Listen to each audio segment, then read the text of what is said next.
आज विधानसभा में नियम 67 के अंतर्गत हमने नोटिस दिया था कि सारी विधानसभा की कार्यवाही को स्थगित करके चीफ इंजीनियर बिमल नेगी की जो दुखद मृत्यु हुई है, उनकी डेड बॉडी रिकवर हुई है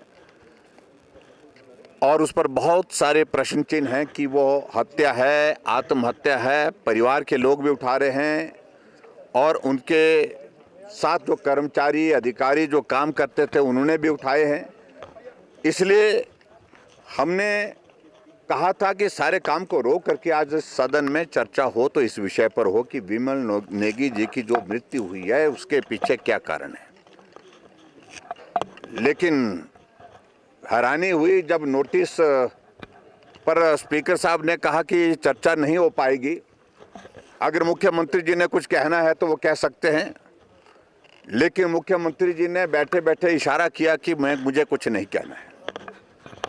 कल इस घटना के पश्चात हम भी अपनी संवेदनाएं व्यक्त करने के लिए परिवारजनों को मिलने के लिए जो धरने पर बैठे थे और डेड बॉडी के साथ बैठे थे,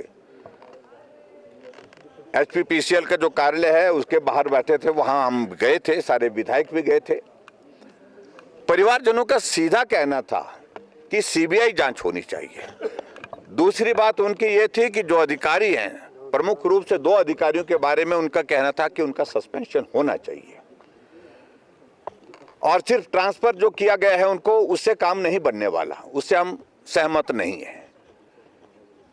और उसके बाद उनके परिवारजनों से मिलने के बाद वहीं पर एसपी डीसी जो खड़े थे उनसे हमने बात कही कि गवर्नमेंट को आप ये जानकारी दीजिए कि परिवारजनों का ये कहना है, इस पर आप अमल करें, इस पर आप अपना जो स्टैंड स्पष्ट करें। और हमारे जाने के बाद वहां पर कुछ मंत्री गए और बार बार परिवार वालों के ऊपर ये दबाव डाल करके कि आप जो है आप चले जाइए, हम कार्रवाई का आश्वासन देते हैं। लेकिन परिवारजनों ने कहा कि नहीं, इस सारे मामले को लेकर के हम संतुष्ट नहीं जब तक कार्रवाई नहीं होती है। अल्टीमेटली एफआईआर दर्ज जो उनकी पत्नी है बिमल नेगी जी की, उनकी तरफ से की गई और उसमें भी एक अधिकारी का नाम जो डायरेक्टर देशराज, उनका नाम का जिक्र है। और दूसरा रेफरेंस सिर्फ जो है वो डेजिग्नेशन के साथ किया है दूसरे अधिकारी का, क्योंकि दूसरे अधिकारी जो वहां पर थे वो तो ट्रांसफर कर दिए गए थे, वो वहां पर जब मौजूद ही नहीं थे तो स्वाभाविक रूप से उनको बचाने के लिए उसमें गुंजाइश तराशी गई। और आज जब हम इस विधानसभा के अंदर इस सारे मामले को लेकर के जब बात कह रहे थे कि एफआईआर दर्ज करने के लिए जो आग्रह किया है परिवार में, उसमें नाम दोनों में एक नाम है, दूसरा नाम मिसिंग है, नाम नहीं है।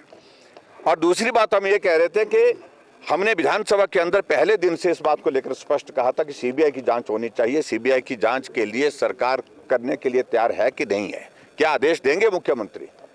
तो मुख्यमंत्री जी ने इशारा किया बैठे बैठे स्पीकर साहब को, मुझे कुछ नहीं बोलना है। लेकिन वहां से पार्लियामेंट्री अफेयर मिनिस्टर और रेवेन्यू मिनिस्टर जो है वो बोलने के लिए खड़े हुए और रेवेन्यू मिनिस्टर का इस प्रकार से कहना कि सीबीआई जांच क्यों करनी है, वो तो बोलते हैं आप लोगों के हाथ में है। सीबीआई को कह रहे हैं जो देश की सबसे बड़ी इन्वेस्टिगेटिंग एजेंसी है उसको कह रहे हैं कि वो आपके हाथ में है। मैं समझता हूँ ये बहुत दुर्भाग्यपूर्ण है। इन्वेस्टिगेशन के लिए जो परिवार के लोगों ने मांग की है, उन्होंने कहा कि फिर इन्वेस्टिगेशन तभी संभव हो पाएगी जब सीबीआई की जांच इसमें होगी। और हमने इस बात को लेकर विधानसभा के अंदर पहले भी कहा है। तो सीबीआई के जांच के लिए आज भी उन्होंने स्पष्ट नहीं किया और सीबीआई की जांच के लिए उन्होंने मना कर दिया है। इसलिए हमने उचित समझा कि आज इस सारे विषय को लेकर के विधानसभा के अंदर नियम 67 के अंतर्गत काम रोको प्रस्ताव ला करके इसकी गंभीरता को समझते हुए हमको अपनी बात कहनी चाहिए। लेकिन दुर्भाग्य है अंत में जब मुख्यमंत्री खड़े हुए तो उनका पहला शब्द क्या था कि भारतीय जनता पार्टी को आदत पड़ी है बात का बतंगड़ बनाने की। ये शब्द उनके मुख्यमंत्री जी की ओर से जब वहां पर सुने गए तो मैं समझता बहुत ही दुर्भाग्यपूर्ण। एक अधिकारी, ईमानदार अधिकारी जो अपने काम के प्रति जो है समर्पित थे, उनके ऊपर अनावश्यक रूप से दबाव और उस दबाव के चलते हुए उनको आत्महत्या करनी पड़ी या हत्या हुई है उनकी, इस सारी बात को लेकर के इन्वेस्टिगेशन की अगर बात भारतीय जनता पार्टी विधायक दल ने कही है तो मैं समझता हूँ ये बात का बतंगड़ नहीं है। ये एक सच्चाई इस देवभूमि में सबके सामने आनी चाहिए, उससे जुड़ी हुई बात है। इसलिए आज हमने भारतीय जनता पार्टी ने सदन से वॉकआउट किया है, सदन से हम बाहर आए हैं और हम आज भी इस बात को लेकर के स्पष्ट कर रहे हैं कि इस सारे मामले की जांच सीबीआई से होनी चाहिए, हर हालत में सीबीआई से होनी चाहिए, क्योंकि एचपीपीसीएल की वर्किंग पिछले लंबे समय से कंट्रोवर्शियल रही है।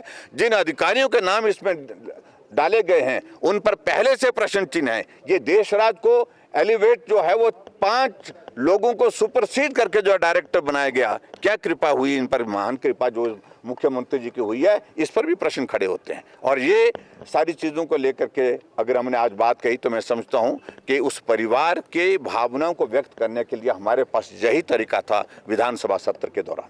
Thank you.